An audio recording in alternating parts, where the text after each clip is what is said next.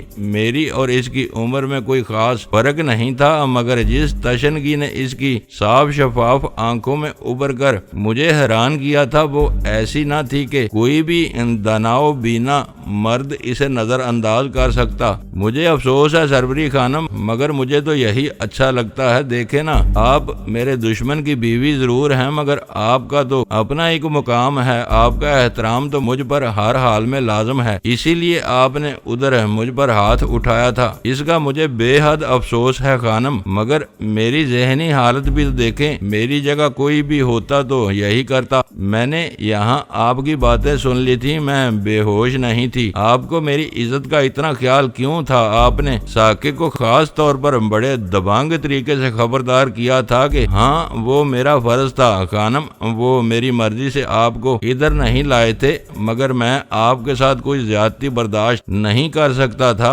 آپ کی حفاظت میں اپنا فرض سمجھتا ہوں۔ اس نے اپنی وہ بڑی بڑی دمبالہ دار آنکھیں پوری طرح کھول کر مجھے یوں دیکھا جیسے وہ میری تصویر کھینچ رہی ہو۔ پلکیں اس کی کلک کلک بجھتی سنائی دیتی تھیں۔ مجھے کچھ ایسا ہی احساس ہو رہا تھا۔ بولی، آپ کی باتیں میری سمجھ میں نہیں آتی ہیں، لوگ تو دشمن کی ہر شے پامال کر دیتے ہیں۔ بہرحال میری حالت ایسی ہے کہ میں سفر نہیں کر سکتی، میرا جوڑ دکھ رہا ہے، میں دن میں 2 بار نہانے کی عادی ہوں، مجھے کپڑوں کی بھی ضرورت ہے۔ آپ بس منہ ہاتھ دھو لیں، اس وقت نہانے اور کپڑے بدلنے کا خیال چھوڑ دیں، جیسے بھی ممکن ہو مجھے آج ہی آسیہ کے پاس پہنچا دیں۔ یہ بات میں نے اپنے ذمے لے لی ہے جیلانی صاحب، بہن کے لیے آپ کی یہ محبت دے کر میں حیران رہ جاتی ہوں۔ آپ بہت بڑے آدمی ہیں جیلانی صاحب، ایسا آدمی میں نے زندگی میں کبھی نہیں دیکھا۔ میرا مذاق نہ اڑائیں سربری